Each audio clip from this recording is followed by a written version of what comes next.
right, welcome, TJ Moe, joining me on this conversation about Steph Curry. Steph Curry, the NBA superstar, has announced he's supporting Kamala Harris. Surprise, surprise. Kamala Harris is a San Francisco liberal, and obviously the Golden State Warriors, filled with San Francisco liberals, Steph Curry. But let's listen to Steph's justification for why he's supporting Kamala Harris. And let's also remember that Steph Curry claims a Christian faith. Play the clip. What was the reaction to that, and why was that so important for you to do? The reaction was great. There's also obviously a lot of noise in terms of anytime you step into this lane, it's going to be received, in a lot of different ways. And for me, it's all about creating conversations that are about being decent human beings, first and foremost. I think we've lost that a little bit to where, obviously, endorsing Kamala is important for me, for my family. Why? What are the issues you care about most? Say what? What are the issues you care about? I just know from especially women's rights and thinking about, what's at stake with this election, and understanding we need to be in a position where women have the right to choose what's right for them. And that's at the top of the list for me. I have amazing women in my life who've been a huge inspiration to me. But knowing Kamala and having been around her, and I understand she's qualified for this job. She's, I think, representing what it means to be a great leader and being a decent human being in terms of representing our country the right way. So it's an easy choice for me, but to be able to have be in a situation where you can be a part of the DNC, do a video like that, let people know where I feel like, but foster positive conversations, through it all. I think that's what our country needs. A decent human being, allegedly Kamala is, and that's basically saying, hey, I don't like Donald Trump and neither does my wife, but also women's rights and the woman's right to choose. That's obviously abortion.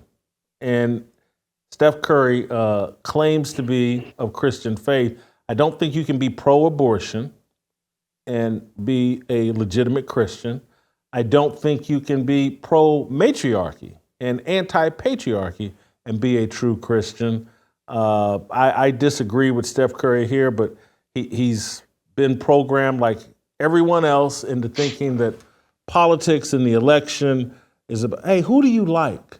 Like, that's the most important question, not, hey, what policies are going to be pushed by this person and are they consistent with my alleged values? That's what we should be having a conversation about. But Steph's doing what's comfortable for his social life, comfortable as an athlete in San Francisco and the Bay Area, Northern California.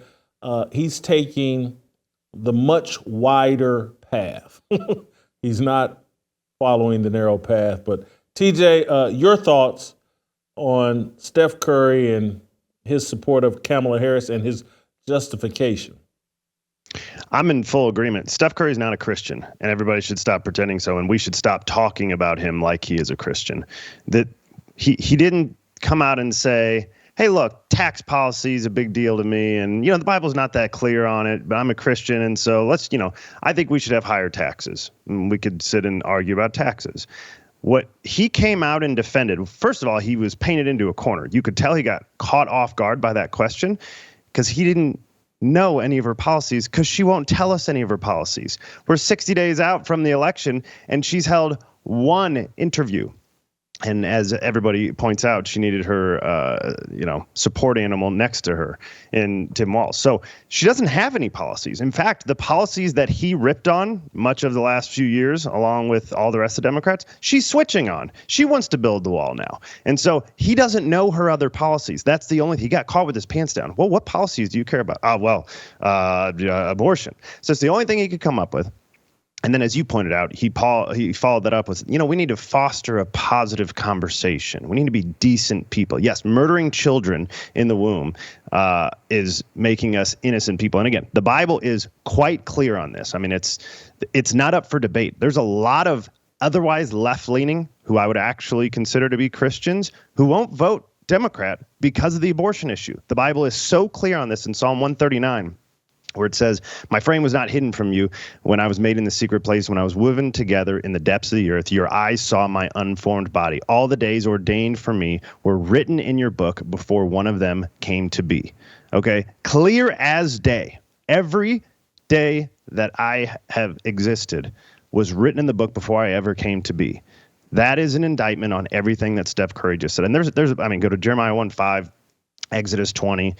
Proverbs 6 says there are 6 things that the Lord hates. One of them is hands that shed innocent blood. Okay, so Steph Curry has decided this is the path that he wants to take. And I'm telling you, go read Matthew 24, and it says, look, this is my interpretation of it, and you come get Virgil to clean up my mess here if there is one. I don't think so. Christians will not be deceived in the way that non-Christians will be. And if Steph Curry believes this, he is deceived, which tells you he's not a Christian, and somebody needs to go share the gospel with that guy. So, human beings look for ways to subvert the Bible. And it takes a lot of discipline and a lot of courage to fight that instinct that, hey, I know I'm not supposed to do this, but this is a special situation. It's Thanksgiving. I'm going to be gluttonous. Just on this, we look for little ways to subvert the Bible. And because literally I used to do it. I was like, and you'll think I'm joking or I'm just going to a conversation that I use all the time, but literally I know I'm going to a strip club, but there's certain things I won't do.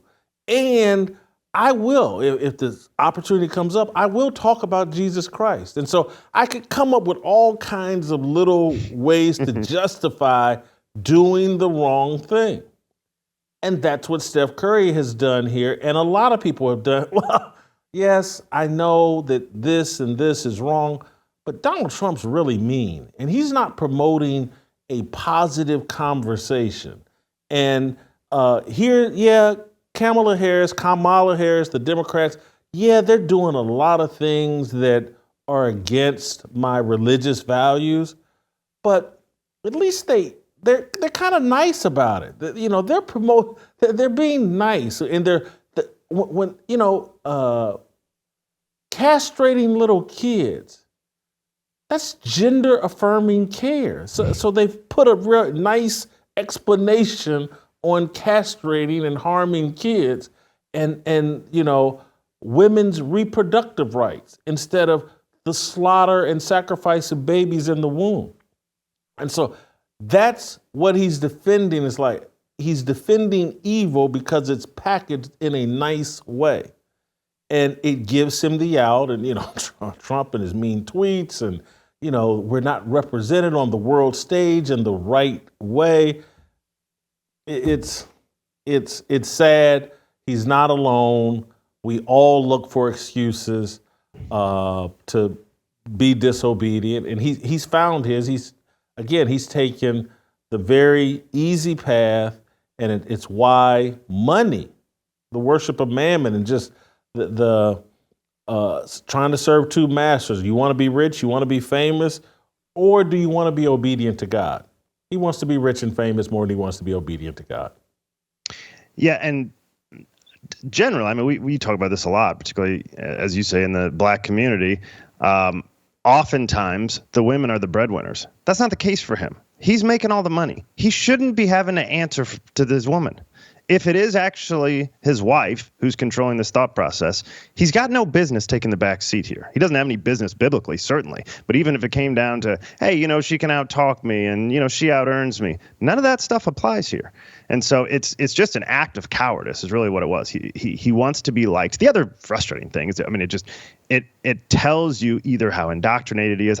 Steph Curry certainly doesn't come off as a stupid person, but he does in this conversation because Donald Trump is the most pro-abortion Republican that I can ever remember. Probably that's ever existed. He took the sanctity of life out of the official Republican platform. And This isn't the card to pull on Donald Trump, who's like, hey, man, don't look at me. Do what you want to in each state. You want to kill him up to 9 months? Have at it. It's up to the states. That's all he keeps saying over and over and over again, which just tells you how silly all of this is for Steph Curry. Thank you, TJ. Great job as always. Thank you guys for watching. We'll see you next time. Like what you saw? Hit that like button, subscribe, and check out the full episode by clicking the link below.